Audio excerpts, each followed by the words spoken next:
Forever with us today. You guys are going to take some photos with the Batmobiles out there? We brought those out just for you guys today. Okay, awesome. I hope you guys enjoyed learning about the DC movies and television shows that we filmed right here on the Warner Brothers lot. That part's really cool. I've been a fan of Batman here since I was a kid. My parents gave me my first VHS of Batman in 1989 when I was really young. So I've been a fan ever since then. He's always been so cool to me just because he was human. He's a human detective. He doesn't have any superpowers, but he relies on his intellect to get the job done. I always thought that was cool. I also loved all his villains, of course. You got the Joker, you got Riddler, you got Two-Face. Catwoman was my favorite. I definitely dressed as her for Halloween. But yeah, I think one of the things that makes me love this film is Val Kilmer actually shot it back-to-back with Heat in the same year. And of course in this one, he's the Caped Crusader, kind of chasing down the criminals, but in Heat, he's the criminal being chased. So I think that contrast really made me appreciate both films. So yeah. Before we get started, let's take a moment to honor Val Kilmer and his contributions to Gotham's legacy. Here's a quick clip.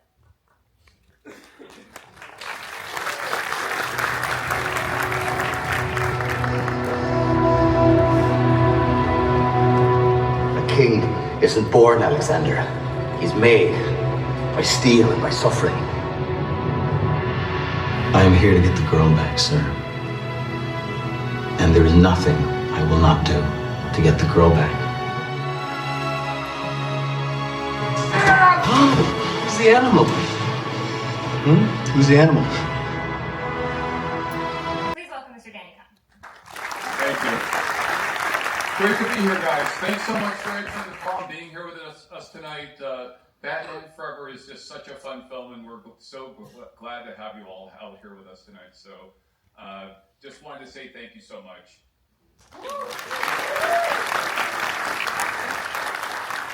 It is now my honor to introduce tonight's special guest. He is the originator and executive producer of Batman, The Dark Knight, Joker, and the Batman movie franchises. He made history by teaching the very first accredited college course on comic books at Indiana University. He also authored The Boy Who Loved Batman, a memoir chronicling his lifelong passion for superheroes and storytelling. The novel was developed into a Broadway show starring Dan Fogler in 2024, known for his role as Jay Kowalski in Fantastic Beasts and Where to Find Them. Please join me in welcoming Mr. Michael Uslan to the stage.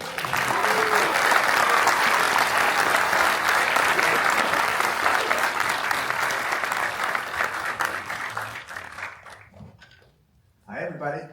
Hello. All right.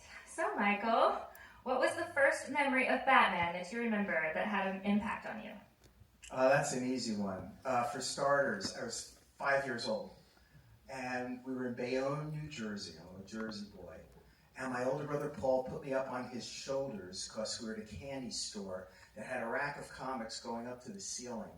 And he told me I could pick out one comic book because they were expensive. They were 10 cents. And I saw this issue of Detective Comics. And it had the Batmobile, but it looked like an assault tank, almost like made out of rocks.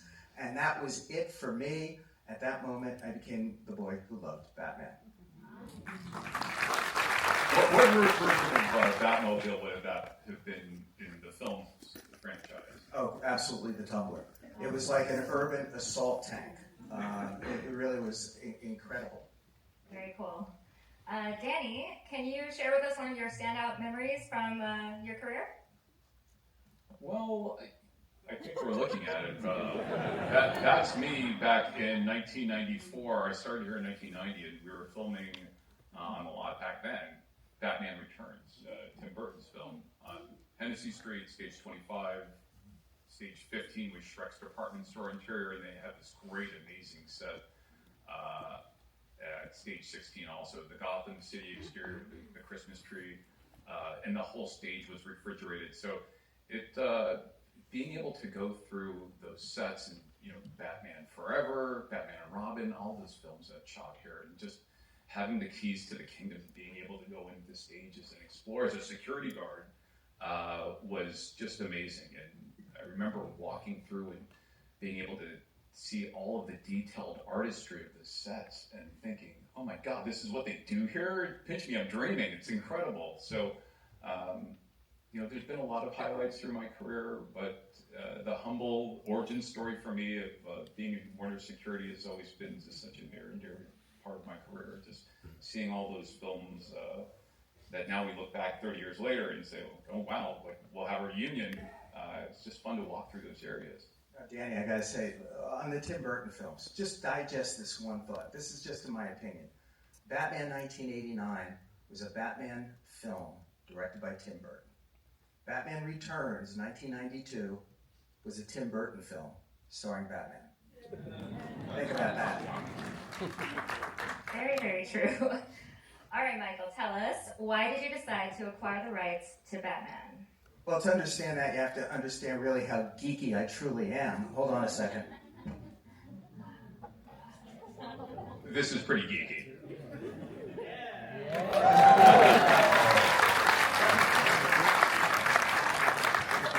Folks, you don't get no more geekier than this. I loved my superheroes and collecting comic books, every kind of comic book. Batman was it for me, I mean, really. And then this cold night in January 1966. Understand, I was a teenager at this time. I had been to the first Comic-Con ever held on the planet Earth, where I met a guy named Bill Finger, the creator of Batman, co-creator of Batman. And Bill sat down with this 13-year-old kid and told me how they created Batman, straight from the horse's mouth. So when the show came on, I was so excited, and at the end of the first episode, I said, oh my God, it's a comedy. It's a joke. The whole world is laughing at Batman, and that just killed me. So in the presence of my two best friends, Bobby and Barry, in the basement den of my parents' house, I made a vow. Okay, like young Bruce Wayne once made a vow. Except he made his vow over the slaughtered bodies of his parents. My parents were safe in the kitchen upstairs. And I said, somehow, someday, someway, I will show the world a dark and serious Batman. The Batman that was created by these guys in 1939 is a creature of the night stalking deeply disturbed villains, and somehow will erase from the collective consciousness of the world culture these three new words that started to haunt me: pow, zap, and wham. And that's really what started it. Those are good reasons, I think. But this is for both of you. What do you think makes Batman resonate so deeply with fans across generations? Oh, geez, that's a good question. Well, it's got to be the car, right? I mean, Batman has the coolest stuff. The car, the gear, the armor. First one that says, chicks dig the car, you're out of here. But chicks do dig the car, no? I can attest to that. I want to hear what Michael thinks about this. Well, first of all, I fell in love with this character because he has no superpowers. Batman's greatest superpower is his humanity. And I could identify that. As a kid, I can still identify with it today. Sure, there's the car, but there's also his origin story. It is the most powerful origin story that literally around the world will transcend not only borders, but cultures. I mean, a kid seeing his parents murdered before his eyes and swearing that he's going to get the guy who did this, get all the bad guys, even if he has to walk through hell for the rest of his life. It's incredible. But the last thing, I was having lunch one day with my mentor and dear friend Stan Lee. And Stan said to me, you know, Michael, you got to always remember that the supervillains are just as important as the superheroes. I said, why do you say that, Stan? He said, because if you think about it, ultimately, it's the supervillains who define the superheroes. And I think these are the elements that make Batman universal and why 85 years from now, people are still going to be talking about Batman. Well, Joker is, the greatest villain of all time, no? Inarguably, the Joker is the greatest villain ever created. Period, end of story. I could do an hour on that one alone, so I'm just going to shut up. We don't have that much time. All right, Michael, what's been your favorite Batman project to work on? Okay, is this right before you ask me which is my favorite grandchild? So let me answer it just like a politician wouldn't answer it. The first movie in 1989 was a lifelong dream come true for me. From the time I acquired the rights to Batman, I bought them from DC Comics back in 1979, till the day the movie finally came out after having been rejected by every studio in Hollywood. It took 10 years. 10 years of rejection. And it was an incredible journey. So that first movie has a very, very special place in my heart. But the greatest thing about the Batman movie franchise is that it's attracted the greatest filmmakers in the world. And there are people who come to it not just because they want to make a Batman movie, but they have a knowledge of the character, they have an understanding of the character, they have a love for the character and a vision for the character and know how to execute that vision. So whether we're talking about Tim Burton or Chris Nolan or Chris Miller and Phil Lord on Lego Movie and Lego Batman, Matt Reeves, Todd Phillips, there have been such great filmmakers that from here on, they're going to come to Batman and find new ways to explore the character. And that, to me, is the most exciting thing of all. That's so great. What were your thoughts on the costuming and intricate details of each of the characters? Tell us a little bit about the Not the nipples. What? This is the nipples question. The nipple folks. question? We got to the nipple question. Anyone here under the age of 12, hold your ears. All right. We got somebody holding their ears. Be very careful. Oh, good. I'm glad they're walking out now. So when it comes to things like costume design, that's in the hands of the director. It's in the hands of the filmmaker. The filmmaker has a certain vision and is out there to execute his vision. In this case, Joel, working with Bob Ringwood, made some creative choices. Now, Joel back in the day, and please understand, Joel was a friend. Joel was one of the most decent, socially conscious, nice people you would ever want to meet in your life, and a very, very talented man. Joel was influenced by the Greek and Roman statues, and after all, aren't superheroes all out of mythology? Yes, they are, but they are also modernized. And so he made some creative choices. Yes, he did. All right. Well, That you can see at the studio tour any day that you want, along with the Batmobiles, up close in person. So if you want to see how these costumes vary from film to film, you know where to come. Oh yeah, don't miss the Hall of Nipples. You really I gotta see. have to do the shameless plug one. all right, Michael. Everyone wants to know: is there really a Schumacher cut of Batman Forever? The 800-pound gorilla in the room, right? All right, let's talk about this. So Joel did have extended footage on this movie. He did have extended footage in this movie. And the thing about this is, and especially talking with the folks at the studio, they don't have like a magic wand or a switch to just flip on and off and say, okay, boom, here's the Schumacher cut. It's something that's going to involve significant restoration and investment, a marketing plan and distribution. So what I say to my fellow fans, and I am one of you, I've always been one of you, is it's really important to express your passion in a very nice way, and continue to send cards and emails into the good folks at Warner Brothers, because one thing that I know they are doing now is listening and reading. So let's keep the support going. If that's how you feel, express your passion.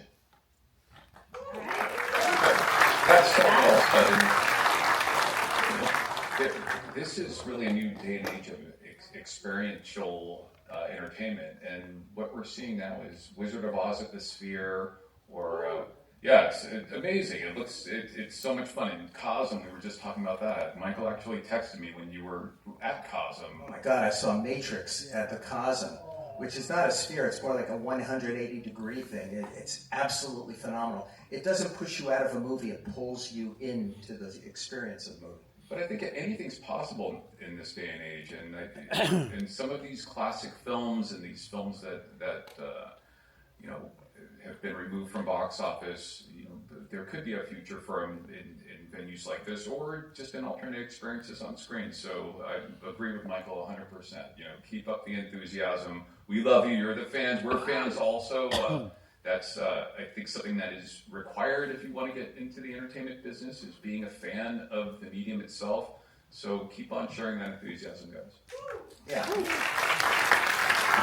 By the way, these are not a couple of Hollywood suits that are out here reading off of some teleprompter in the back. They are really fans. They really give a shit. And that I find exhilarating. So I love your enthusiasm. Keep communicating it.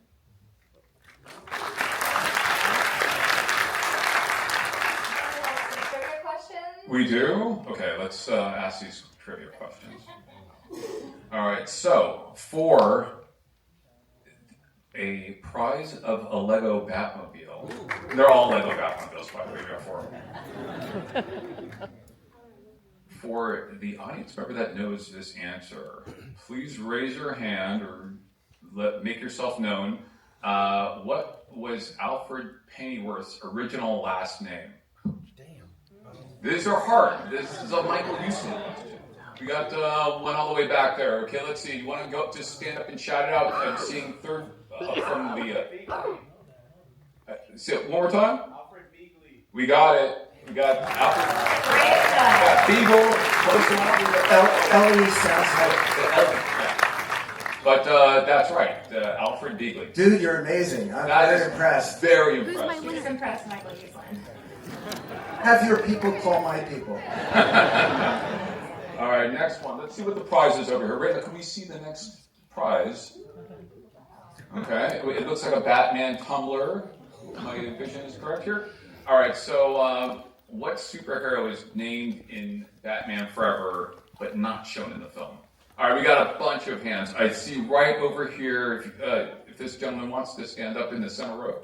I saw your hand up first. Me? Yeah. Superhero named in Batman Forever. It's not Superman. Damn it. Oh no. Come on. All right, we'll take the next one. All right, you got over here in the upper right-hand side. Yes. Superman. Not Superman. All right, here we go, right over here. Nightwing is it. Well done. Yeah, these are not easy. This is not political. It's Nightwing, not right wing. All right. So now, here we go. In what year? Okay, thank you, Mr. Ferguson, for a Lego Batman Forever. And how appropriate is that we have the Batman Forever car? In what year was the Batcave created, and what was it called? All right, right here, front and center. The year, but it was called Batcave in a magazine, right? Perfect. Batcave. Batcave is correct. The magazine is not. Okay. All right, but our judge here, do we? I mean, that I didn't see any other hands. Okay, tell me for the year over here, back here. Yeah. 1943 is it. Okay, now we have 2 gifts, and or we have 2 answers and 1 gift. So we're going to have a little bit of a backup plan over here. Actually, let's see. What do we got? Where's the other gift? All right, we have 1 gift over here and 1 in the back. All right, you guys, stay on time. All right, we're going to roll the movie in a minute, but before we do, just want to turn it back over to you, Michael. Yeah, thanks, everybody. Let me say 3 things about the movie you're about to see. It is the 30th anniversary of Batman Forever. And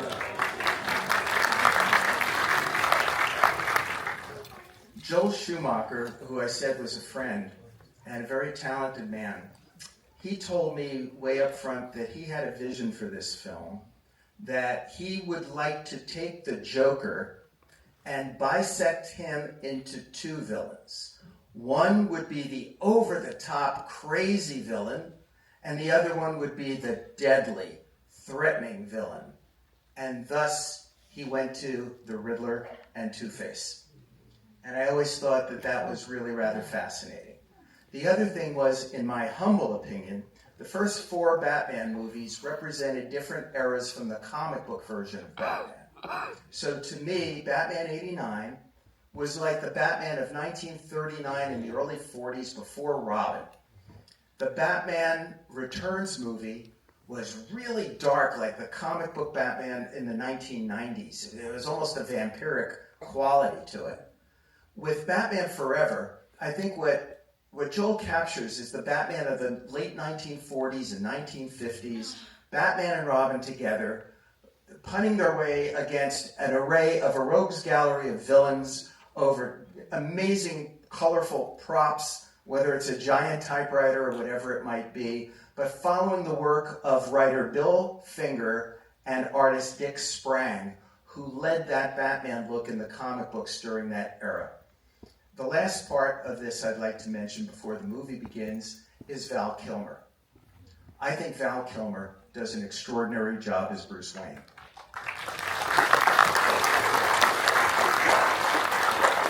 As you all know, these movies are really about Bruce Wayne as opposed to about Batman.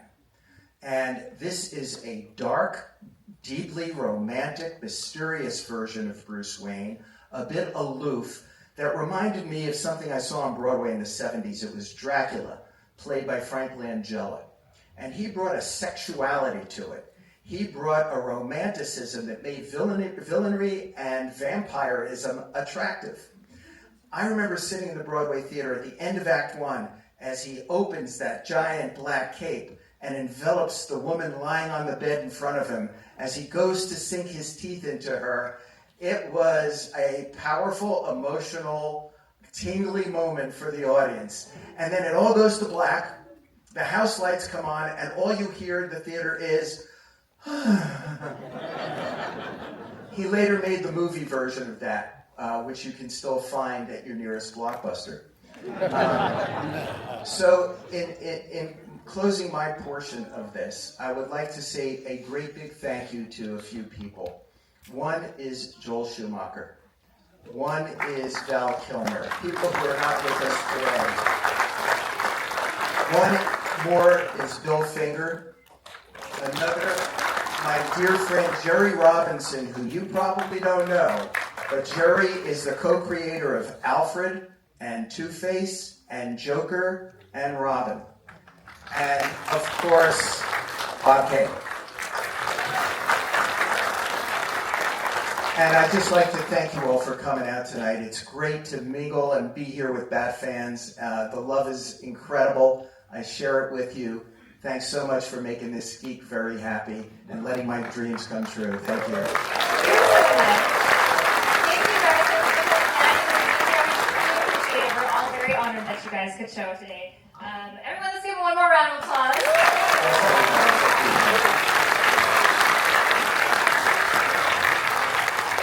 All right, everyone, sit back, relax, and watch Batman Forever.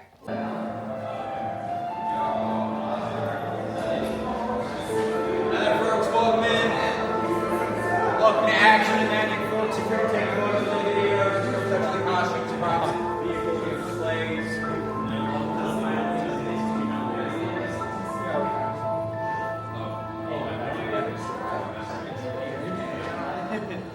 I'm writing you up for Employee of the Month. I have to put it back. Oh, it's how. Gotcha.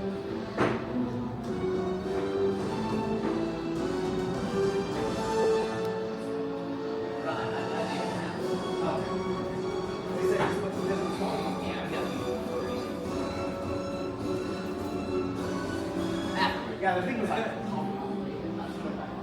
Nice job, Ron.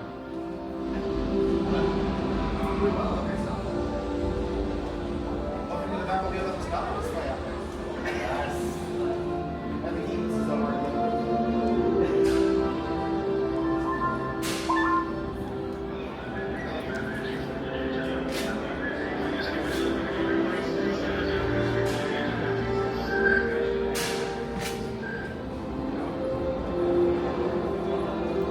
This is the actual first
They've had two shitty movies.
No, it's turned on somehow. Oh, there you go.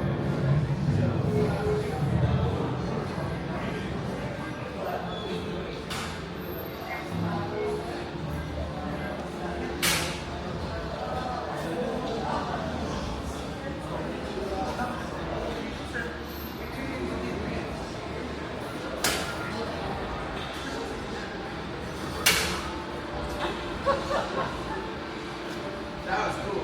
Yeah.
That's a good shirt. I like that.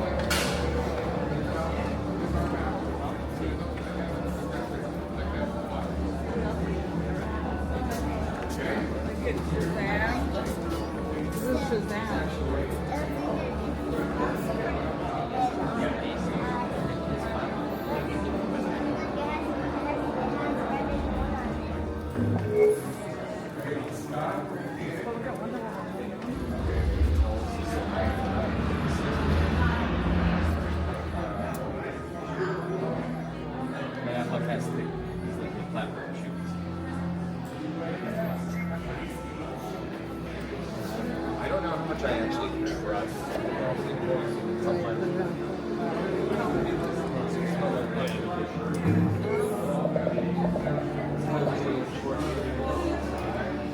I walked like that and I looked out. And that's just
something hidden in your head the sorting hat can't see.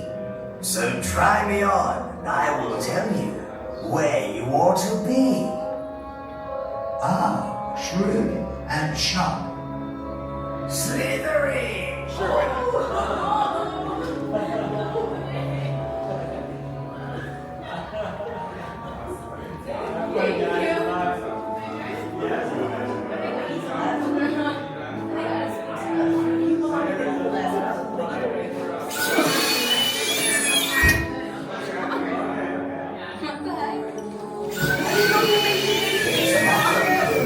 Your head, the sorting hat can't see. So try me on, and I will tell you where you ought to be. Brave at heart, daring,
This one